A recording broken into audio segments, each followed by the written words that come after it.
It's been a while. I'm sure approximately 0 things have happened since where'd my water bottle go? It was traded for... Yeah, no, you keep it. That's fine. I'll take Seth Jones. This is High Real Size Sticks! So, last I checked my map, we took a left at It's Getting Real corner, sort of hemmed and hawed our way through Dora Don't Land, and then the GMs turned that car around and drove right back to Tradesville like the dads they are.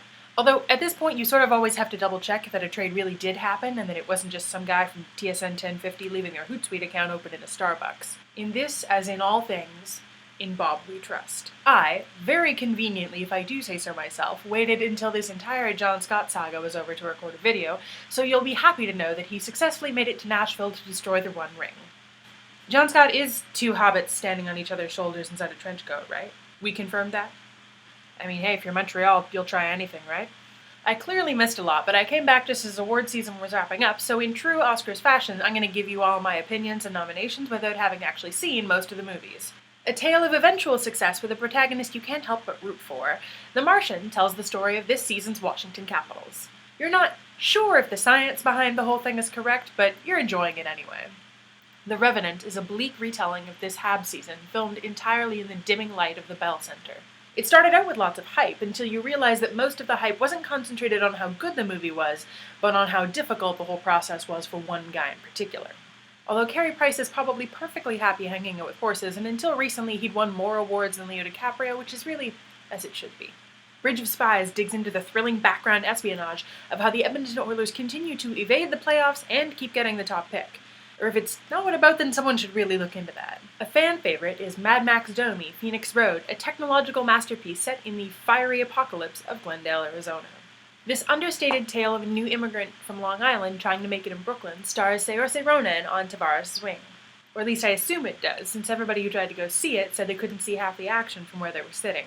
Inside Out is a touching adaptation of the Leafs' rebuild, although a mostly unfaithful one, since while the portrayals of anger, sadness, fear, and disgust were mostly accurate, the movie contained much more joy than the original.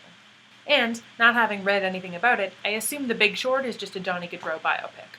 And finally, running away with Best Comedy nomination is Hateful Eight, which chronicles all of the people trying to argue that Drew Doughty should somehow win the Norris over Erik Karlsson. Just focusing on the on-ice performance aspect of it, this is of course so completely preposterous and such a total farce that I can barely even make any jokes about it, but barely. Here goes.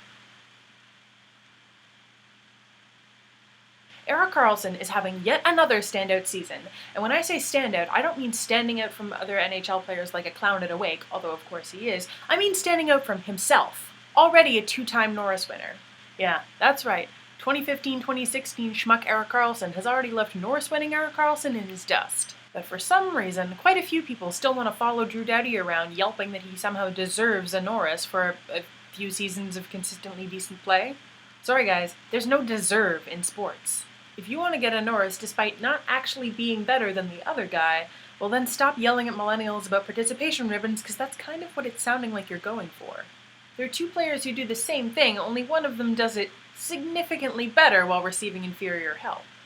If Drew Doughty or anyone else wants to win a Norris, they're going to have to do it the good old-fashioned way, by being better than a generational talent for at least a season. That's how it works. He deserves nothing. If deserves counted in sports, then Jerome McGinley would already have a cup and Paul Correa would be in the Hall of Fame. So if you're arguing that Drew Doughty ought to win a Norris just for kicks and giggles, then you need to find a new hobby, because tilting at windmills is taken, kids. And if you genuinely believe that, then that blurry thing you whizzed past like 5 minutes ago was the sign going to evidence land, and you, my friend, are headed straight to because I said so, population U. Now, if you want to argue that the Senators are irrelevant, believe me, I'm not going to fight you on it. I've got bigger fish to fry, and Drew Doughty fans taste delicious fried in butter. As for whether someone other than Karlsson should win, No, I think we're fine here. Don't at me, Stars fans. Don't do it. In summary, Erik Karlsson for Norris, I don't even want to talk about the heart, and while we're at it, let's just throw him a Juno for making sweet, sweet music. Am I a homer? Yeah, but you're also wrong. That about wraps it up for award season, but we'll be back for the playoffs. In the meantime, let's just hope that no player has cause to tweet more mangled pictures of their slashed Achilles tendon, because I'm trying to eat over here. Please, Tyler. Keep your stick on the ice, don't let the bed bugs bite, and everybody else, just buy the Kevlar socks. They make Kevlar socks now. Just buy them. Just wear those, please. I'm eating. You're not really sure if the science behind the whole thing is correct, but you're not quite sure if the science behind the whole... You're not quite sure if the science behind the whole... You're not quite sure that the science between... What the... That's not a word. Behind. You're not sure if the science behind the whole... Why? You're not...